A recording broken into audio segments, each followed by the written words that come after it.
Hello, everybody, and welcome to the keynote session about hiring people with disabilities. I'm Lucy Greco, and I am the accessibility evangelist for UC Berkeley, and I lead the University of California's Accessibility Initiative. Today, I am joined by Lainey Feingold. Please introduce yourself.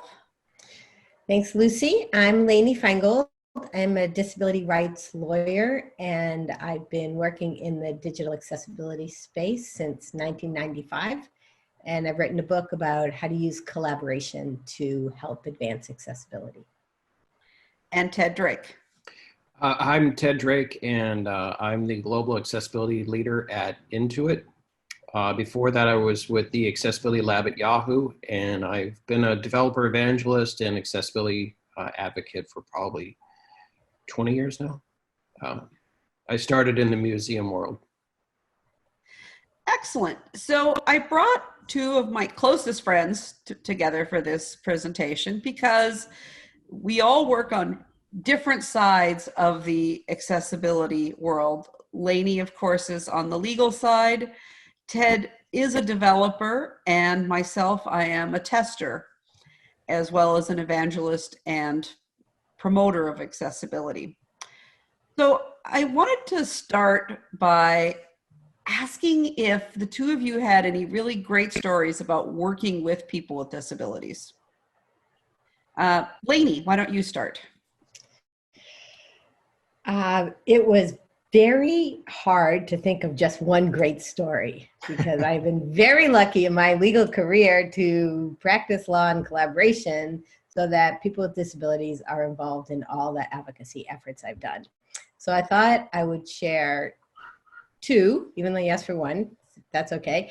And the first is the very first one. So I got involved in this space back in the 90s when we were working on ATMs that would talk for blind people. And we worked along with the California Council of the Blind, the American Council, a lot of blind individuals. We went to the major banks. We said, you have a problem here. ATMs can't be used by blind people. That's a security problem, a privacy problem. But rather than sue, let's sit down and talk about it. And as part of those conversations, we were able to introduce blind people to the ATM developers. And it was like literally you could see the light bulbs go off. And that is what cemented my commitment to working in collaboration, because in traditional litigation, there's not a lot of opportunities for companies to get to know blind people or any people who are disabled as people. Instead, they're plaintiffs. So I just have very clear memories all over the country. In Boston, Kim Charlson was showing what it was like to be a professional person. You can't get your own $20 out of a machine. And the bank guy wrote me afterwards like, oh my God, I never knew. You know, so it was just an amazing experience. And we've gone on and done that many times on websites too. We introduced Major League Baseball to blind baseball fans. It was like a match in heaven. So I've had a lot of great experiences with it, and it's been crucial to my way of being a lawyer. All right, Ted, so how about you? What kind of stories do you have for us? I was thinking about stories because there's so many examples, as Lainey said, where you've worked with people and they've made small or large changes and impacted the way products were developed. But there is one story.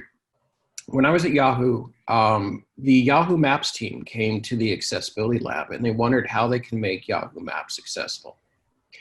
And if that was just coming from the viewpoint of someone that did not have a disability, we would have looked at things like headings, image alt text. We would have looked at form labels, basically thinking, well, how do we make it accessible? But in that meeting was Victor Sarin, who is blind and uses a screen reader. And so we had a really good conversation about what does maps actually represent? What is a person that uses a screen reader, someone that's blind? How do they use maps? And what that conversation led to was the redesigning of Yahoo Maps to focus on directions. Because the map itself was just a collection of images that had no substantive value. Visually, they represented streets, but at the time they had no way of representing the street names. So what they did was they redesigned maps and they focused on how can people get directions as fast as possible.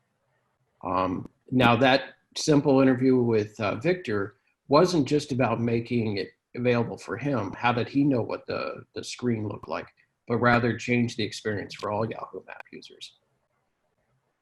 That's fantastic. So it generally, from what both of you are saying, is it opens up developers' eyes to what the needs of people with disabilities are and how people with disabilities work on projects. It's really critical to remember when we're working in the world of accessibility and in the, in the field of, say, the web or creating new products, be them, an appliance, a website, an application of some sort, that a large majority of the world does not actually know a person with a disability. I mean, there are millions of people with disabilities out there in the world, but most people don't have their sphere of influence with a person with a disability. So it's really, really critical to understand that, people with disabilities are out there and what their unique needs are. And those unique needs can actually improve our products. I want to go back to both of you again and ask, Ted, talk about what a person's reaction is when they first meet a person with a disability and how they've reacted to that person with the disability and if it's changed them in any way. This is individuals now.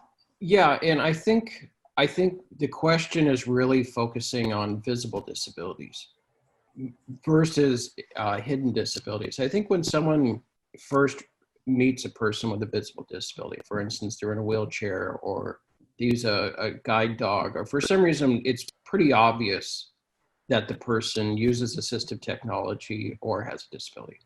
And so the reaction they get from that is different from someone they meet, maybe someone that they've known for decades and just found out that that person has a hidden disability.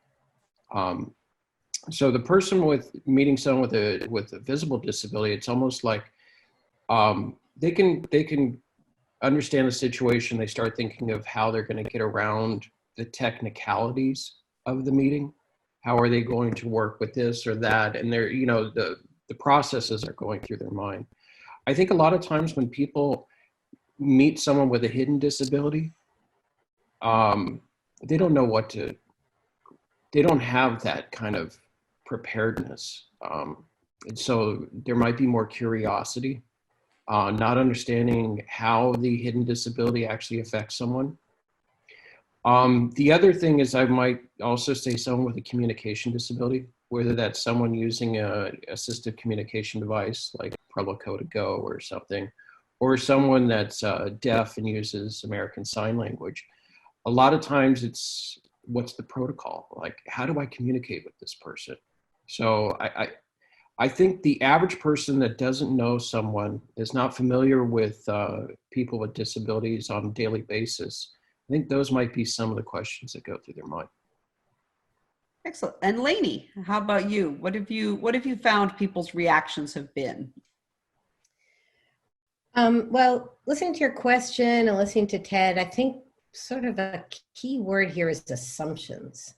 Yeah. I think people have assumptions about really everyone and everything in the universe, but especially so about disabled people and their capabilities and how they use technology, what we're talking about specifically. I have a great quote in my book from Isaac Asimov that's, your assumptions are your windows on the world, clean them off every now and then to make sure you're seeing what needs to be seen. So one example of that from my work, and again, over and over, because I think people layer onto disabled people lots of stuff that has nothing to do with them. Like you see someone blind, like just in everyday language, the blind leading the blind is supposed to be some ridiculous thing. Well, in fact, I know from my experience that a lot of blind people have a hell of a better sense of direction than I do. And I have definitely been the beneficiary of blind people with a good sense of direction when I myself can't know whether to go left or right out of a hotel room. hotel entry. So we did a negotiation with Charles Schwab on behalf of a blind investor, Kit Lau, who lives in the Bay Area. And she's a power options user. Trading options, a very challenging thing, whether you're sighted or not sighted. And Kit is super fast at it. She uses a braille display and she uses talking software, screen reader. And, because of structured negotiation, we were able to have a meeting with the developers of Charles Schwab and Kit. We had a big screen set up and she was showing them, like, here's how I do it. And here's where the barriers are. And it's like everybody's, and the company was great to work with. They really wanted to get it right because we didn't create any fear and negativity from the outset. And so she was showing them, and you could just see the developers, they had never even contemplated that someone would be doing this very hard and challenging task without any sight, just listening to what they did. So, then they said, oh, can we bring our trainers in here? It was just like one of these just great meetings of learning and sharing. And Kit got to some button and she's like, see, you didn't label this. So it just says button. So I don't know what it is. And some guy in the room said, well, we should label it and we will label it, but it's the help button. And clearly you don't need that much help. It was just like, it was a great moment. So yeah, I think assumptions, from every sense, from designing who's using your products and developing them, how are they using the products. We had another thing with the post office kiosks, and I was down at the Berkeley post office, I'll never forget this, with Paul Schrader. Very, probably 10, 15 years ago, we could not for the life of us find the audio jack. We knew they had done all this work to make those kiosks, which I don't even know if they have anymore, interactive, and they were using easy access that Greg Vanderheiden had at the time, but we couldn't find where to plug in the plug. And I couldn't see it, and Paul was feeling for the plug, and finally Paul felt it before I saw it. I never would have seen it. And it was just, talk about universal design, that plug, the earphone jack, when I say plug, the earphone jack was in the wrong place for everybody. So the assumption of not being able to learn from disabled people and, oh, there's not enough disabled people, do we really have to do it, when the innovation that comes from building accessibility benefits everybody. Oh, Can I add to that real quick? Assumptions is critical. And so at Intuit, we have an accessibility champion program, and we start that by showing a really good video of disability etiquette from the Department of Labor in Washington, D.C., because we want to immediately break down those assumptions. And then as people become accessibility champions, they further in that, where they have two requirements, two tasks to assist in that. One is that they have to do a go home. They have to follow me home, where they meet someone that has a disability and watch them do something like file their taxes or create an invoice, so that they can understand how people use software or complete a task in a real life situation. And we also ask them to volunteer with a nonprofit organization that helps people with disabilities, because we want people to become, I don't want to say comfortable, but you've got to be around a diverse group of people in order to understand the needs of a diverse community. Oh, fantastic. Thank you very, very much, Ted. This is exactly the point and the goal of this particular talk that I brought up. Why I brought you here is because these are the really key things that I want people to realize. If we don't interact with people with disabilities on a daily basis, and it doesn't have to be every single day, but it needs to be as part of normal life. Something needs to happen that makes the person with the disability a person first. I mean, we've been talking for a really long time about person first language, but when we come to assistive technology and working on access, we forget sometimes that the person is first, and we focus on the standards and the rules and, what good HTML is and all the rest. And we forget that real people are behind these. And as soon as we bring real people back into the project, we actually get not only accessible products, but products that work for everyone. I I think, Ted, you were over here once doing one of these go homes. Mm-hmm. You actually got my husband to sit down and show something he was having a problem with to the development team that was there. And they're like, we never even thought a person would want to do that. And it turns out a lot of people want to do that. He's not an unusual person. And it's really key for people to understand that, first of all, people with disabilities are people, and they have ways of doing things that are different, but might be more effective for everyone. Lucy, I think this is a good place. I totally agree with what you just said. And it's a good place to just remember about diversity and inclusion programs for employment have to include disabled people. Mm-hmm. And hiring disabled people is really an element of building your accessibility program. I did a talk with Microsoft at CSUN a couple of years ago, and we were saying, like, how do you build accessibility culture? And, you know, there were all these issues, like you said, design and development and training and testing. And I always knew, of course, you want to have diverse hiring. It's a place where the ADA has fallen short. But it wasn't until I heard Microsoft, which has such a leadership role in this space right now, say, well, yeah, inclusive hiring is part of accessibility culture. Because if the person in the next cubicle can't hear, it's a lot less likely that you're going to put out a video program that doesn't allow for high quality captions, for example. So, you know, hiring is really a key aspect of this, hiring disabled people. And not only in the roles of testers, for example. You've got to hire disabled people so that they're part of the culture and just part of the community. I have a very dear friend of mine who is a developer at Google, not on the accessibility team, but working on just one of the teams within Google. And he has changed the culture of that team immensely, to the point where when he first joined the team, they would start sending screenshots out to show people issues. And he would just, gently prod them saying, I don't see the screenshot. Can you describe it? And now his whole team, by default, even when they're not communicating with him, are describing their screenshots and are thinking about alt text for images and buttons and so forth in a much more effective way. They've improved their entire way of thinking about what happens with an image, who's seeing that image, and how that image is processed for everyone. And, he's just another developer on the team. I think, in fact, as a totally blind person, he's not working on accessibility as his first project. That's just his side project. He's actually working on network optimization. And that's critical, because people can't think of us as the token blind people or the token person who's deaf or hard of hearing. They have to realize that we are just another person doing our job who needs slightly different ways of doing our job. Do you have any examples of how that has affected people at Intuit, Ted?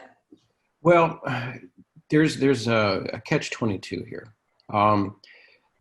One thing is that we wouldn't go to Grace Hopper, which is a conference for women engineers, with a team of all men and try to recruit women engineers to join us by having all men show up.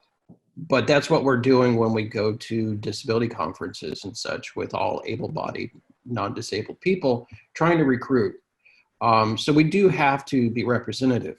The other thing, though, is that because of privacy, I don't know who has a disability at Intuit unless they come forward to me. So it's hard for me to say, well, here's a person that has cerebral palsy and I want them to go to this meeting. Unless that person comes to me, I don't know. So part of what's important is that companies create employee networks.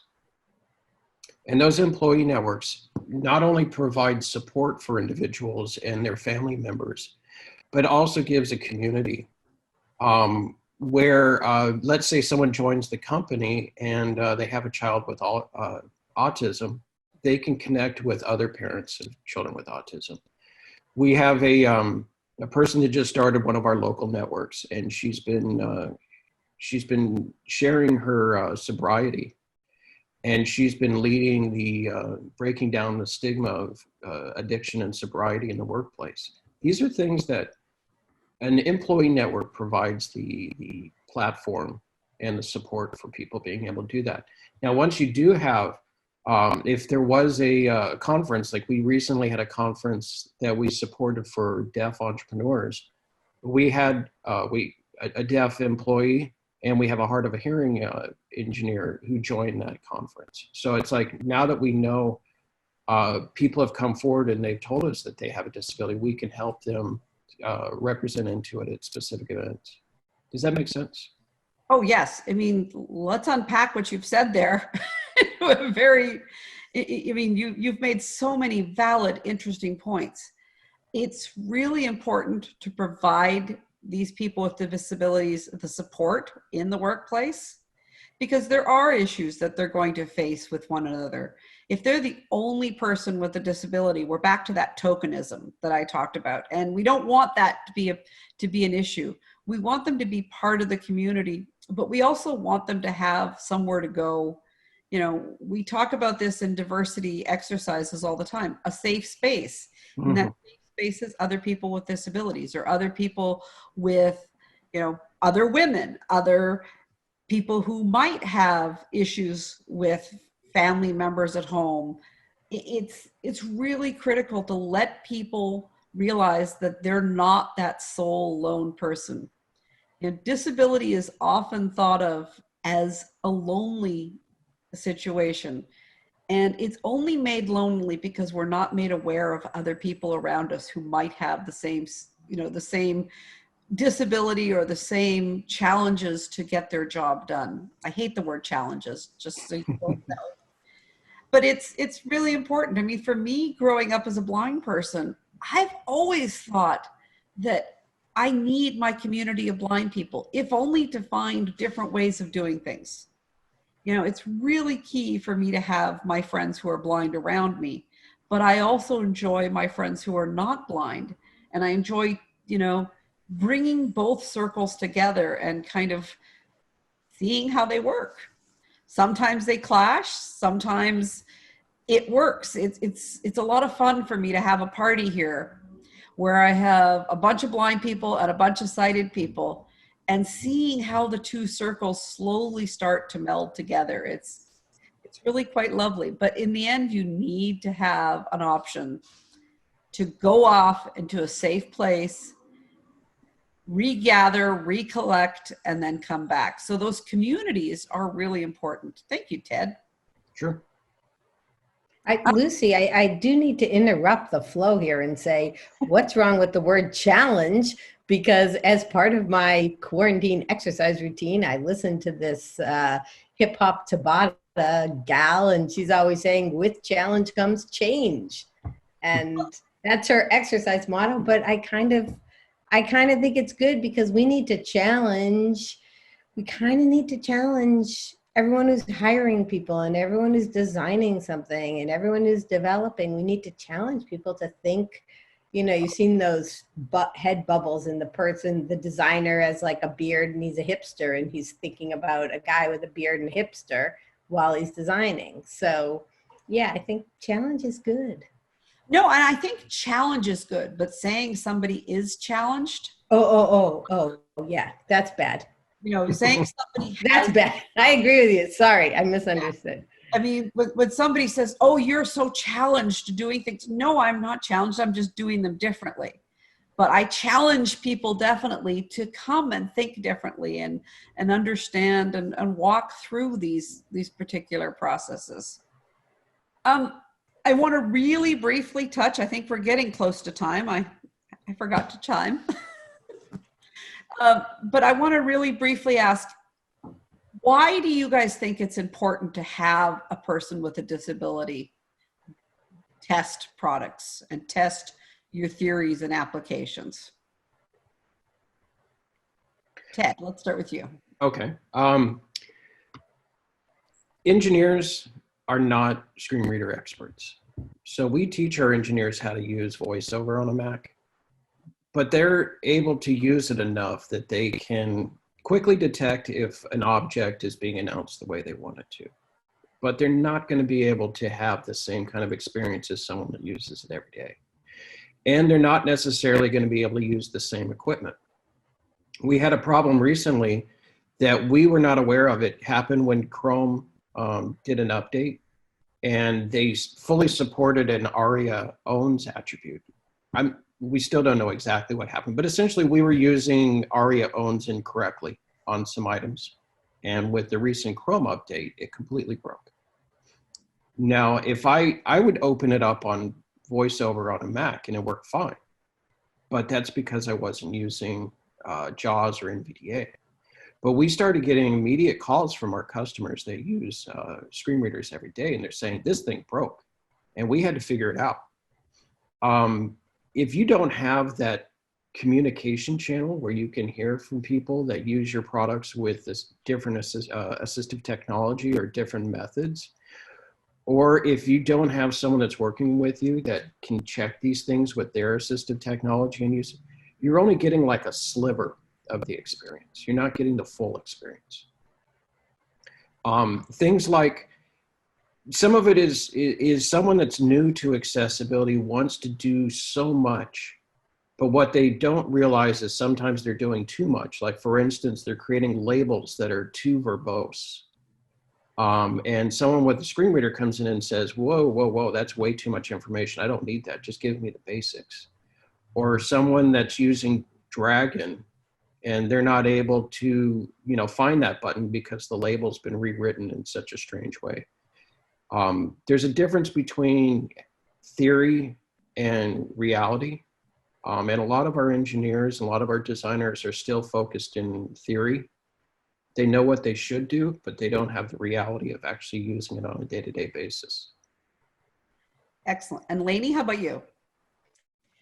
Yeah, I agree with everything we've said this whole conversation, which has been great, that without people with disabilities in the mix, there can be a tendency to forget that accessibility is about people. It's not just some code requirement. And this is a problem as a lawyer in the legal space I'm always running into when people are thinking of accessibility too much as a compliance issue. And I'm always, yes, compliance, of course, we want people to comply with the law, but it can't be the driver, because then you leave the people out. And when you bring in disabled people to test products, to build products, to design products, it just bakes in the fact that the whole reason we're doing this is to make the digital world more inclusive. And we can't do it without everyone we want to include. So I think it's critical. Oh, that's fantastic. It's really important, because developers who are told they need to work for a standard or work to comply with X or Y end up resenting it in the end. I find they end up going, this stupid accessibility requirement or this stupid security environment even. It's like, I can't work in this space. There's no reason for me to do that. I don't get it. But when we finally show them that somebody with a disability is using their tool and breaks, it becomes personal for them. They want that person to be able to use their code. Engineers, designers, software coders, what have you, they all have a bit of an ego. And when they see their code break and they see, somebody struggling to use something that they worked on, I find that they will own that accessibility and become more of an advocate for it themselves, is in my experience. So we've talked about people with disabilities, and we've talked about how we should include them. Where do we find these people with disabilities? What resources are you two aware of for people to go to for, reaching out and finding people with disabilities? Okay, I have two answers to that. First of all, on my website, which is my initials, lflegal.com, there's a resources page. And on that page, I have a category for digital accessibility, consultants, and also sort of a subcategory for usability testing. And on there, I have a couple of great platforms, one that's run by Nobility in Austin, where you can get testing done remotely. I have a lot of nonprofits listed. So I encourage people to check it out. And if anyone listening to this sees something missing, please contact me and I'll be sure to add it in. It's lflegal.com. And then the last thing I want to say is when I wrote my book, which is called Structured Negotiation, A Winning Alternative to Lawsuits, the publisher sent it out to some lawyer on the East Coast. And the main comment they got back was, where the hell does she find these people, these clients who want to work in this way? And I have been completely privileged throughout my career that blind people have come to me to work on accessibility issues because people don't really want to file lawsuits. You know, one way you can find people is to have a good complaint system in your organization and track people and reach out to people, and don't see people who call in as complainers, see them as gifts that can improve your products and services, because that's really what it's all about. Oh, that's fantastic. And Ted, how about you? I think also it depends on your product. If you have a general product versus a very specific product, like for instance, we have accounting software, and it really helps us to have feedback from people that understand accounting and small business needs, rather than having a person that knows how to test but doesn't necessarily know accounting. One of the things that we do is I worked with several banks and financial companies, and we created a set of keywords. It's available on my GitHub page, but it's a keywords that people use to describe themselves without saying they have disabilities. And we use those keywords to track our feedback mechanisms. So for instance, someone may not say I'm low vision, but they may say that I can't read the gray text. So one of the things that we do is we do a monthly review of all of our feedback channels against those keywords, and then we create a report. And then we share those reports with the teams, and then we reach out to people that have reported issues that we can work on. I think it's important to recognize that you already have customers that are trying to give you feedback, and use your communication methods to go back to those customers and get more information.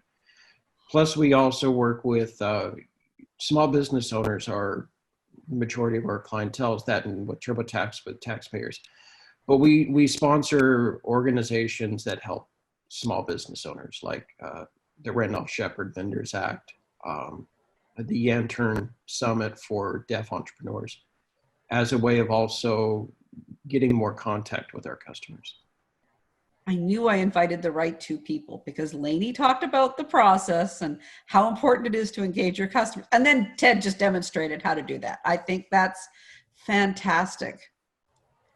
So it's really important to engage those customers, engage people with disabilities, but also hire them, bring people into your organization. Is there anything that you would like to say in closing, Lainey? Well, I just want to thank you, Lucy, for inviting us to talk about this issue. And it is so important. And please, audience out there, take it to heart and find the resources you need to really bake accessibility into your products and services and culture with people with disabilities through every step of the process. So thank you. And Ted? I think there are a lot of companies that support you bringing your whole self to work, which means that when you come to work, you don't have to hide your disability, you don't have to hide your sexuality or anything like that. If you can find a company like Intuit that supports this, then those are the companies that you should be working for. And so part of that is, as a company, setting up the structures so that people don't feel like they have to hide the fact that they have anxiety, or that they have a child with a disability, or that they have a reading disability, they're dyslexic, or chronic pain. We need to make sure that that those people feel like they have the resources and support, and at the same time, those people are also going to be your representatives as they move forward. For instance, I mentioned we have one person who's right now trying to open up discussions about sobriety in the workplace. Now, if I was a person that's in recovery and I knew that Intuit was a company that fully supported people in recovery, so I'd be more likely to apply it into it than another company that has a bad reputation. It's not something you do overnight, but I think that a company that supports its employees will also be a more diverse company. Thank you. Well, I really appreciate both of you joining me today, and I thank you very much. Thanks, Thank you. Lucy.